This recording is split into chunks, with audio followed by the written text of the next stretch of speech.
Hi, I'm Phyllis. My website is southernfrugal.com. Today we're going to fix some chicken stew. Now we're going to use the Fatback in the chicken stew. And so what we're waiting for is our water to come to a boil here. Let's just turn this down. I've probably got maybe 2.5 cups of water here. And I have got some chicken. And these are little cubes from chicken thighs. Now, let's talk about that a minute while we're waiting for that water to boil. So what I do is get the chicken thighs from Walmart, and it's the Sanders chicken, so they don't have any preservatives or anything like that. And they are really, really good and always tender. So what I do is when I get them home, actually last time I think I got them, they deliver, the pickup at Walmart. And they're usually 12 in a pack, and so what I do is just take them out of the pack, I do not wash them, y'all, I do not wash them. I put them on one of those baking pans, what do we call them, jelly roll pans, got a little bitty edge on them, and I just spread them out there and bake them in the oven at about 350 degrees for about an hour, sometimes just 45 minutes, just until the bone's coming loose. And I do leave the skin on the chicken thigh. And then I let them cool, and sometimes they're still warm, I freeze them. And then when they're frozen solid, I go ahead and put them in a freezer bag. And the dogs get that, and we use some of it too. So what I do is take off the meat, well, I take off the skin first, of course.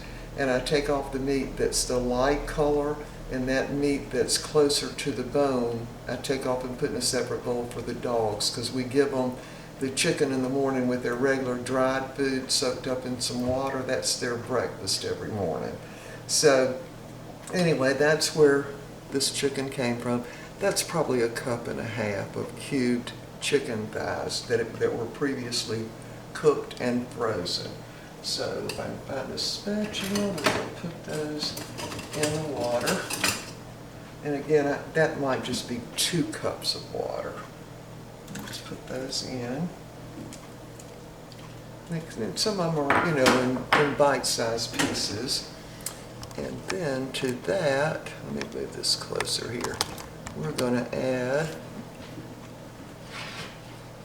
this is probably a little more than 1/3 cup of fine chopped celery, and this is that center part of the celery. I always say that. I usually put it in soup, but this time we're going to put it in the chicken stew. So we want to put that in with the chicken. Got all out of there. And it's still not quite boiling. I'm going to turn that burner up a little bit.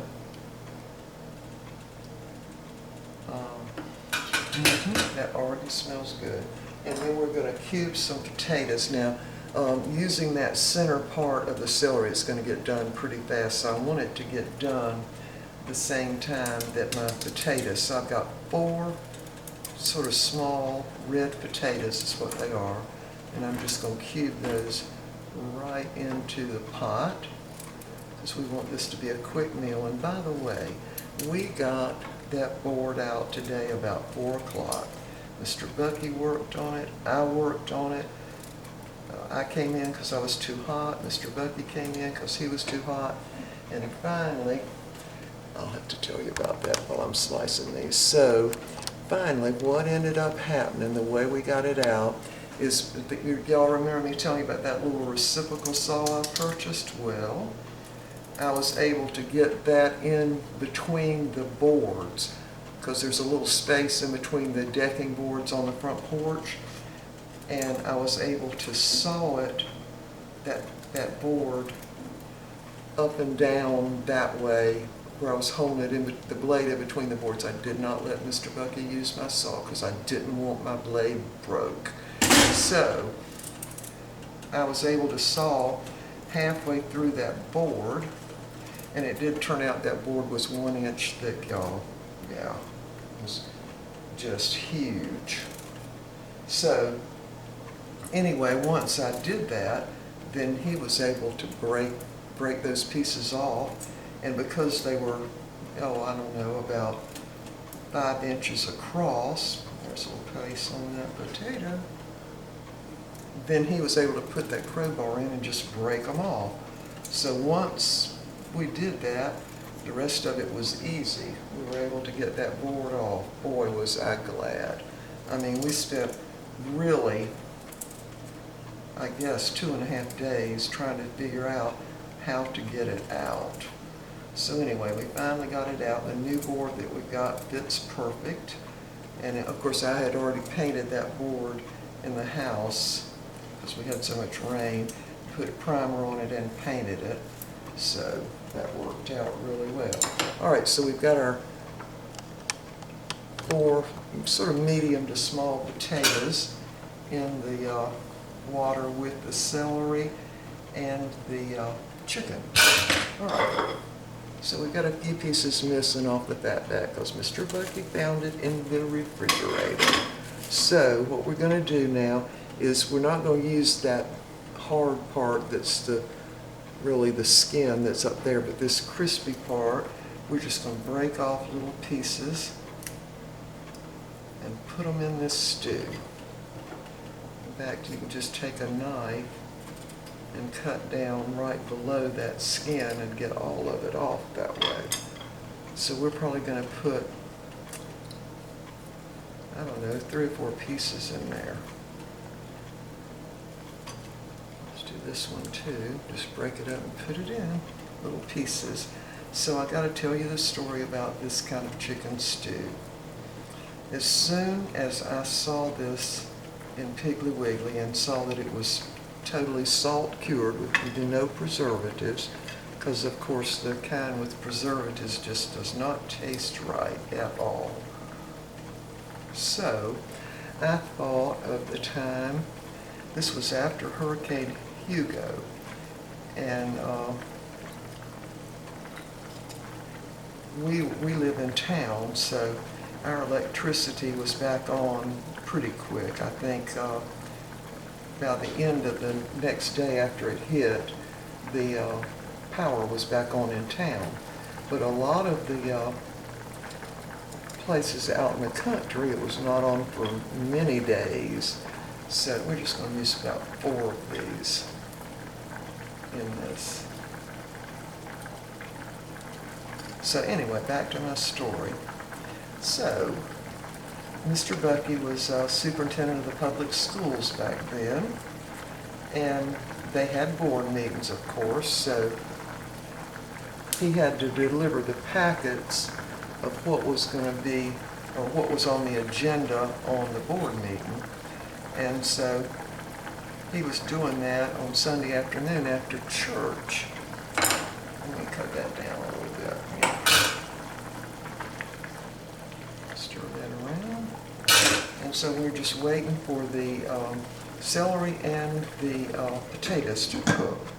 All right, so let me finish telling you that story. Y'all seem to really like the stories. So, again, we were delivering the packets, and let's see, it would have been somewhere after Hugo, which I think was the 21st of September, the Hurricane Hugo. So I was just riding with him that afternoon, keeping company, he said. And so we went to Mr. Bill's, who was one of our board members. And he lives, of course, pretty far out in the country. And so when we got out of the car, we realized he was on the deck. So we just walked out to the deck, and Mr. Bucky handed him the packet, and he was making this humongous pot, I swear to you, it was this big around, on his grill of chicken stew. And so he had a whole bunch of those big styrofoam cups with the lids, and he said he was getting ready to take some of it to his neighbors because his power wasn't on and the neighbor's power wasn't on all out there too. So he gave us a cup to take home with us. And so we finished delivering the packets for the board members, and we came home, and of course the chicken stew was still warm. So I remember we went in the den and sat down and said, well, let's just try Bill's chicken stew. Oh my goodness, that's the best stew I'd ever tasted in my whole life. It was absolutely delicious. So anyway, that Monday night, I think they had the board meeting, and I asked Mr. Bucky to ask Mr. Bill what he put in that, because it wasn't your normal chicken stew. And so anyway, he said he'd call me. So Mr. Bill called me the next morning early, and he said, I understand you want the recipe. And I said, yes, I do. I want to know what you put in that. And he told me, he said, it's Fatback, cooked crisp Fatback. And I was just stunned. I couldn't even believe it, because he had crumbled it up in there and you really didn't notice it, you know, but it made all the difference in the world in the way it tastes. So anyway, that's my story on this stew, and so we'll have to give Mr. Bill credit for that. Now, he's no longer with us, but, and of course Hugo was what, 20-some years ago or longer maybe. Anyway, he was a great cook, by the way. We had been to his house for meals several different times, and he always did the cooking. So he was just a great cook, he really was. So I would have never thought to put Fatback in chicken stew. It would have never even crossed my mind, really. So anyway, that's what this is going to be. Now, it's boiling now, and so we're going to let that boil until those potatoes get tender and the celery is cooked, and of course the taste of the chicken mingled all in there, and then the Fatback also. See, can y'all see that? Let me move you closer. See, you wouldn't really notice that Fatback particularly, because you would say, well, this is chicken stew, and there are a few little brown things in there, but that looks like part of maybe the chicken, so, you know, we never even paid any attention, but that's what it was. So, all right, y'all, when the potatoes get done, we're going to make a little water and flour mixture to thicken it up. We'll be back. All right, we are back. It's been about 15 minutes. The potatoes are completely done, and so is the celery. That sneeze was Steely in the kitchen. They're smelling this chicken stew cooking. So anyway, we're ready to thicken this up now. And so what I've got is 1 tablespoon of all-purpose flour. I'm going to add about a half a cup or a little more of water to that. And just stir it around, try to get the lumps out as best you can. That's just going to thicken this up. Now we are having some of the Aldi green beans at Seasoned Choice, extra fine green beans, and they cook in 3 minutes. So that's what we're having back in this other pot back here. So let me stir this around, get those lumps out, and we'll just dump it in and let it cook for just a few more minutes to thicken up. Now, I'm not sure how much water was actually in there now, but hopefully this will be enough to get it thick.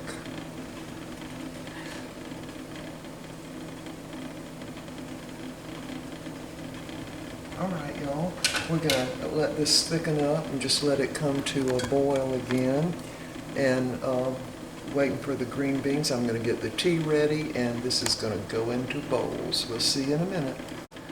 All right, we are back, and I wanted to tell you I like mine thicker than this, so I added another tablespoon of the all-purpose flour to about 1/4 of a cup or less of water. And dump that in. So I must have had at least 2 cups of water in this stew. So when I do the recipe down below, I'm going to say add 2 tablespoons of all-purpose flour, and we'll probably mix that up in just 1/2 a cup of water. All right, looks like it's getting thicker. We're going to let it come back to a boil, and then we're going to be ready to put it in the bowls. All right, we'll be back.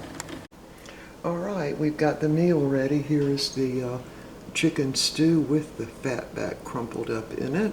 And we're having those steamed green beans. There's not another thing on these. I just steamed them in a little water. Of course, we've got one of the fried biscuits left from yesterday. And this is our dessert, which is the lime jello with cream cheese and crushed pineapple. And I put a few miniature mushrooms there. So there's the iced tea also. So this is Mr. Bucky's plate. And here's mine. Now I did not put any salt whatsoever in this because of course that Fatback is very salty. And I would suggest if you find Fatback somewhere, just make sure that it's salt and water cured, not nitrites and all that, because it will not taste the same, I promise you. You need to get the kind that's salt cured. All right, y'all, we're ready to eat. This is pretty hot still, but anyway, so I'll thank Mr. Bill for giving me the secret ingredient, which was crumbled up Fatback. All right, y'all, we will see y'all next time. Bye for now.